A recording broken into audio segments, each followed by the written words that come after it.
So I think we should go a little bit deeper into preparing for the interview and some of the things that we would do, because some of those things in the interview will be things that you have kind of articulated in your resume. That gets you the interview. But also there's things in there that you can use, and the process by which you would kind of show how you've developed yourself in certain jobs skills.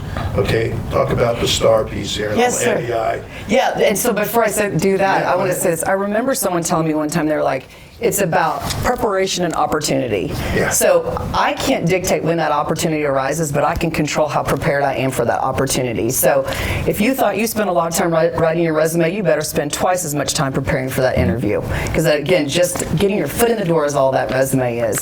But back to your point on the stars. So as you're preparing for your interview, you really want to take notes. You want to take notes. These are competency-based interviews. We're not going to ask you to tell us about your work history. I already see your work history in your resume. I want to know what you did. I want to know how you contributed. And so that STAR method, as you mentioned, is you want to identify a situation, a task, the actions that you took, and what were the results. And then, as you like to add to it, the I on the end is what's the impact, right? Because I'm looking for the impact. And I will tell you, as a senior leader, and if you're interested eventually in advancing to SES, we are going to look for the impact. And there's no reason why not to start now, right? Even if your interests aren't in becoming an SES, starting now by having an impact will make it easier for people to see that your results did something, and that's what they're looking for. Yeah, and a great resource that you have at your hands as an employee is your most recent feedback or appraisal. It should already be written somewhat in that construct, and then you can just use that and have those scenarios prepared for that interview, because that's what they're going to ask you in those panel interviews. Is they're going to ask you, tell me about a time that you experienced X, Y, Z, and how did you handle that? You know, so have that STAR, have that scenario prepared. And I always recommend to people, I'm like, you don't have to have 20 different scenarios. You could have 4 that translate to many different competencies. So while I've not had an interview, I've not sat as an interviewee, I've been on plenty of panels. And the thing that I found that is somewhat intimidating is that these interviews are timed. And I think as you talk about the STAR method, because the impact, I think, is a differentiator. If you actually connect those results to impact, that could be a differentiator in an interview setting. But the STAR allows you to be able to do it succinctly and stay within the time parameters you have. Yeah, and write it out. Write it out. Take notes. You can't take them into the interview. I understand that. But, boy, get it to your memorization level. You know what those scenarios are that you're going to refer to when those questions are asked of you. And then I always tell people, you talk about the time constraint. Use your time. Use it. Panels take that into consideration. It is your 30-minute window to sell yourself as the best candidate. The one thing that I think is really important that I'm hoping everybody sees, this is really a system of systems, right? It's a little bit of how do you enter the system? How do you put your application in? How do you write that resume as you do part of the application so that you have the right keywords that will help your resume be picked? Then how do you prep that resume and the information on the resume to get you ready for the interview when the interview is offered to you? And that makes it much easier to be able to apply for jobs. And I think it also makes it much easier when the time comes to actually take the interview, because you're already prepared. And preparation and perspiration, when they meet together, that gives you inspiration to succeed at the job. So I think everything that we've talked about is really on mark. And I'll say it again, impact is important, so it's STAR for me. All right, thanks. Great input. So yeah, the goal is to demystify the system of systems. I like the way you framed that. And so if we want you to remember 3 things, I think we want you to remember the location as to where the opportunities exist. And there are 2 primary. The first and foremost, because we want you to stay as airmen in the Air Force civilian careers. Air Force civilian careers.com. Yes. .com. Yes. You're not being concerned now, like civilian And services. USAjobs.gov. Yeah, so those are the two platforms. And again, phone a friend. Don't suffer in silence. Don't go it alone. This is a team sport, and in order for our people to make it happen, we have to attract, recruit, and retain the best people that we possibly can, and that's you. So please give this a shot. Aspire to make yourself better. Aspire to continue to contribute to this organization. You know, as we transition from the idea of taking the interview, it's always important prior to the interview that we do a little bit of work in prepping ourselves. And sometimes that comes in the form of a coach or a mentor.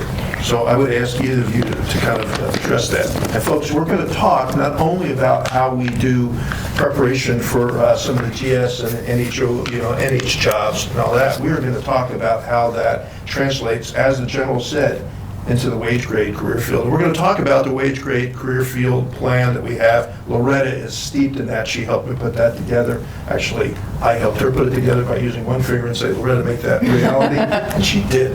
So we're going to talk more about that. But for now, let's talk about coaches and mentors. Either.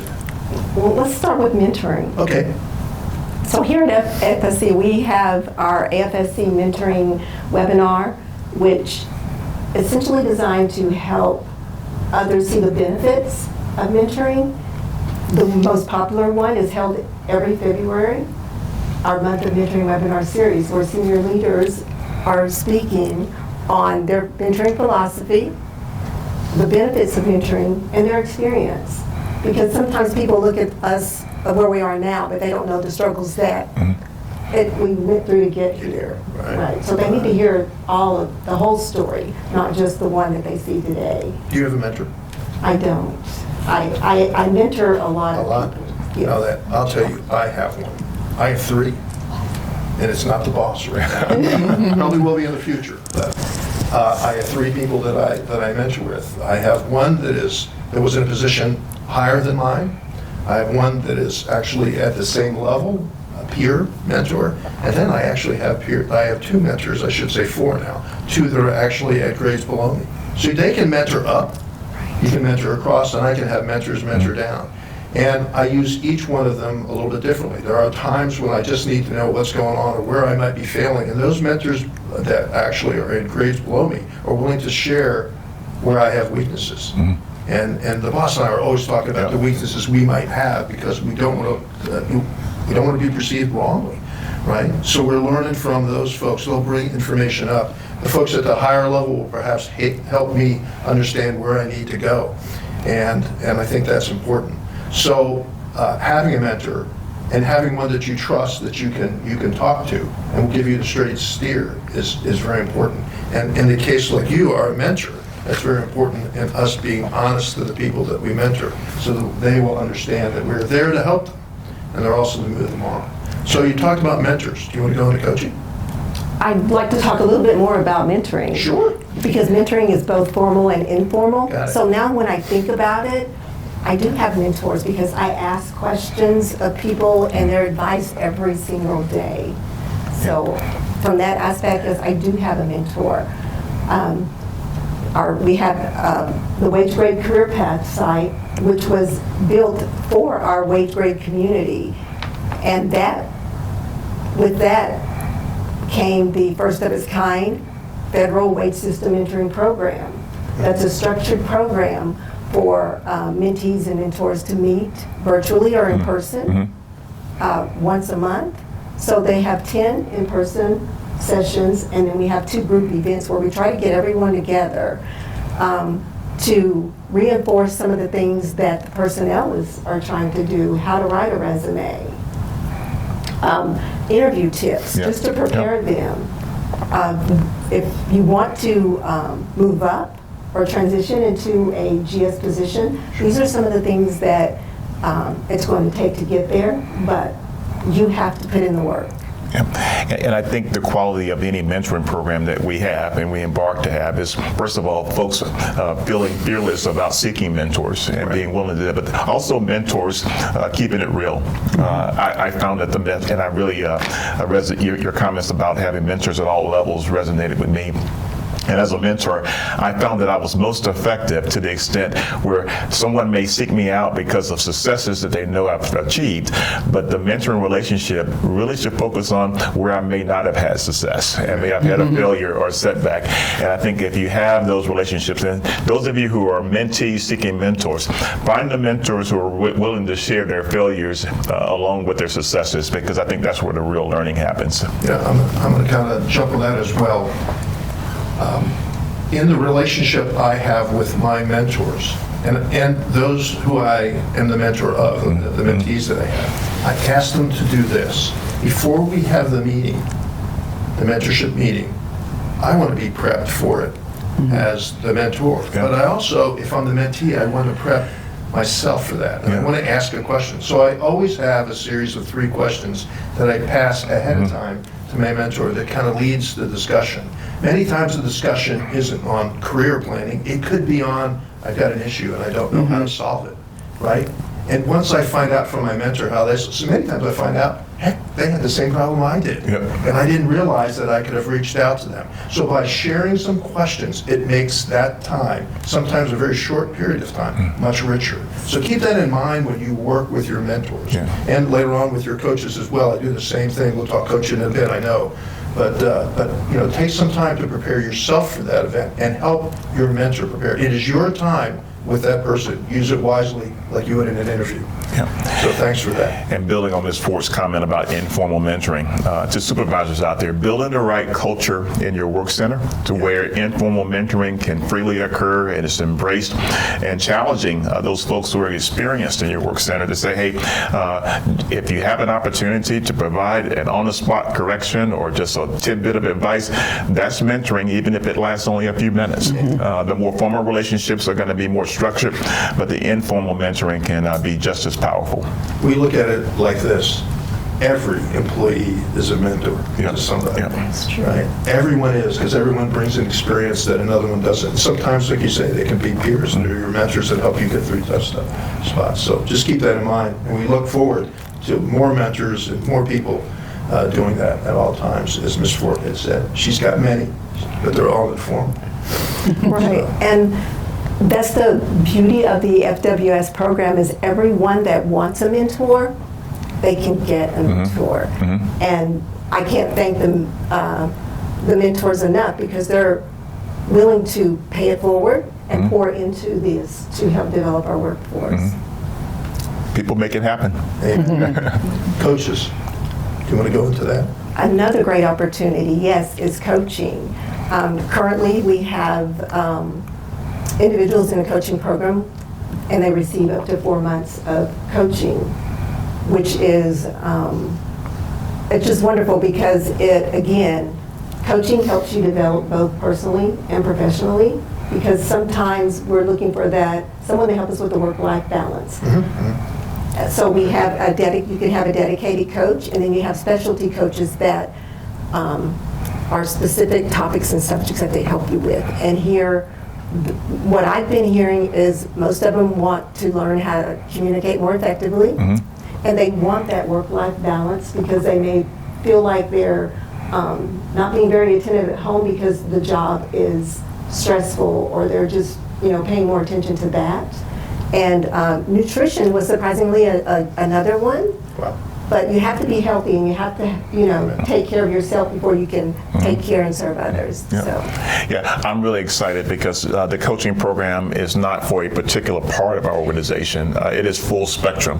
And I was talking to Ms. Ford earlier, and how many of our wage grade teammates are part of the coaching program? 20. We have 20 wage grade teammates who receive coaching and who have sought coaching for various reasons, to either sustain them in their current roles, and they want to stay doing what they're doing, but if they aspire to do something else differently, having a coach. So we have no restrictions on who can actually request a coach. And I will tell you up front, we need to get more coaching slots. And so Ms. Ford is working on that, and Ms. D'Angelo and I are keen that as we get a demand signal, we currently have a waiting list.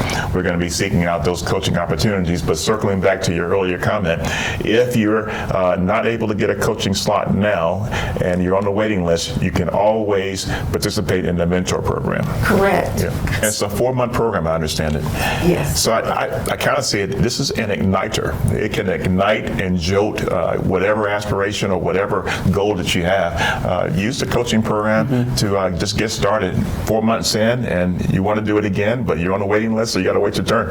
I'm going to hold you to getting some more slots, though, is what I heard you say. I'm accountable. I'm accountable. Yeah, we're going to take that on, so you know, the next executive director roundtable that we hold with the Air Force Material Command Executive Director, Ms. Lorna Estep, we're going to bring this up to see if we can get more slots. We also understand some of the organizations will pay for slots on their own. That's what we're hearing, So there'll be other opportunities, but we're pressing for more of these coaching staffs. Now, I'm going to tell you that coaching just isn't at lower levels. I mean, I am a coach too. So I was fortunate enough to go to an Air Force level course in leadership. It was a pretty high level course. I was very fortunate to be there, and the offer they made to us was they would give us an opportunity to be coached. So they asked us, well, they asked me what coach I would like, and I did exactly what you said, Michelle said. Don't want anybody in the military. I don't want anybody who's had experience in the military. I want a person from business or someplace else that I can ask questions of that won't be tainted in trying to answer it back to me as a military person. They gave me a person who was the vice president of IBM at one time. He's an older gentleman now, he's gone through it. We have the best sessions. Prepped him, he gets a question or two every week, and I give it to him ahead of time so he can come back. And we have the most rich discussions that I've ever had with somebody who's making me look at things differently than I would have. And he is a trainer, he's a coach by profession now, but he was also a teacher. And you go, a teacher, where does that come up with in business? He said, well, actually leadership is teaching, isn't it? And he's led me down a path I thought I would never go down. So given the opportunity with this, take it. Take the opportunity. I'll get you more slots, don't worry. Yeah. Take it, because you're going to grow so much from it. And I learned in my own example here how much I can grow even at my advanced age. And it's really good. Advanced season. Yes. Yeah, that's appropriate, right? I think you can say it when it's about yourself, though, right? Go ahead, Loretta. I was just going to piggyback what Michelle said. When I came to this organization, we were, during the pandemic, working virtually, and I was suffering in silence. I was afraid to ask questions, and then I hadn't met my coworkers yet, so I didn't know who to ask questions. And during my mini meltdowns, this program came along, and I was, since I was going to be the program manager, it was suggested that I participate in the pilot, and I was just a mess, going, I don't know anybody, I don't know what I'm supposed to do, I don't know how to contact anybody. I was just, scared about what people would think about me, and how did I get the job if I don't know what to do. And my coach helped me with confidence, how to think strategically. Amen. Wow. And once she let me ask me the questions, how do you see it changing? What is it that you want to do? Then things start to turn around, and I start to see myself in a whole new light. And you use that as you mentor others. Yes. Because you've had an opportunity to experience it, and now you can pass on that experience. Absolutely. But I just want you to know, you weren't the only one that were afraid of this thing, because I had the same experience of mine. You might think, oh, no problem, he's got it, that's where he is. No. When you walk into a new job, you're always worried. We are all lifelong learners, and learning every day. AirForceCivilianCareers.com. I got I it. think you got it. You're good. Well, I think that's all the questions that we had. And I really want to thank Michelle and Loretta for all the work that you've done. But yeah, go I ahead. do. I want to add one thing that I think is kind of a good Please. closer. So we got you to where the jobs are. We got you, how do you get your resume ready? How are you going to get through that interview? But you're not always going to get the job, so you want to get feedback. Amen. Yep. So you want to get that Yep. feedback, and so you can do that. And actually, there's a requirement that as hiring managers, if we are asked for feedback, we have to give it to you. So we recommend that you get feedback from at least two of the panel members, because everyone has a different perception of the experience, right? So get feedback from two of the panel members. don't get defensive. Yeah. Just take that constructive criticism, try to apply it for the next time. Maybe it was something on your resume or something in the interview or whatnot. But don't you want to know? Wouldn't you want to know? And so, as leaders, we are affording that opportunity for those individuals that aren't selected. So I just do wanted to add that. Again, Ms. Robertson, I've sat on a lot of hiring panels, never been an interviewee. I have interviewed for military jobs, but not civilian jobs. And I will tell you, each time I've been on a hiring panel, you can only select one candidate for that interview. But there's always, in the hiring panels I've been on, there's always 2 or 3 candidates where we're like, wow, that person is going to be a leader in the organization, in a job, just not this one. And when we hear that the person wasn't willing to accept the feedback or receive the feedback, you wonder if that's just one session or one bit of support that you could provide that will encourage that person to keep trying. So I would encourage you. I'm always fighting for feedback. I welcome it anytime. Mr. D'Angelo gives it to me every day. Don't lose the opportunity to receive feedback from a panel who's had an opportunity to read your resume, to see you in an interview. It could be positive feedback that you receive, and the feedback could just be, hey, keep trying. But you need to hear that, because I think that's the difference maker that can keep our workforce and our teammates positive and continue to aspire to get better and to do bigger and better things. Yeah, I think I apologize for missing that, because that's a big point, the feedback is. One last story here before we close out. When I was at AFRICOM, I told you I was moving back to the States, I did 40 interviews. 40 interviews and only one took. And it wasn't to this job, okay? But it was 40 interviews, and I was dashed. I thought, like, how terrible am I? But I always got feedback. And in many cases, it was just the feedback that the general said, hey, you were good, we just had another person who was a little better, And I would ask, and I would tweak. And eventually, I did get a job.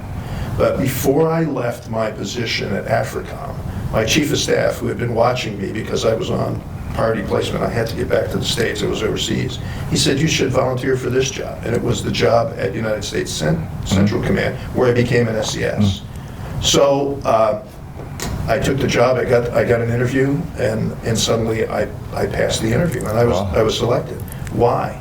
Because I did 40 interviews, and I got 40 feedbacks. And I had so much feedback, I knew where I was weak, and I knew how I could, so there wasn't a doggone question they couldn't ask me that I didn't know about myself or the job. And a lot of that was preparation, and a lot of it was writing the resume right. So sometimes failures turn into glorious suns. Whatever looks like the darkest, it really isn't. So don't feel that you should be dashed because you didn't get the job. Use it, learn from it, press on. 40. I did 40 of them. And if you did 40 of them, you'd feel pretty low too. It became really a great way for me to move forward. So, what did I miss? Anything else? Thank you all. I really thank you for your time. Thank you for your expertise, and thanks for sharing. Yeah, thanks for giving us the opportunity. That's great. So people, making it happen is the heart of the 4 priorities that we have. People make this organization run, and it will be the people of the Air Force Sustainment Center that will fuel the readiness of the future of the Department of the Air Force. So thank you for what you do. I am humbled to be your teammate, and Mr. D'Angelo and I thank you for the time today.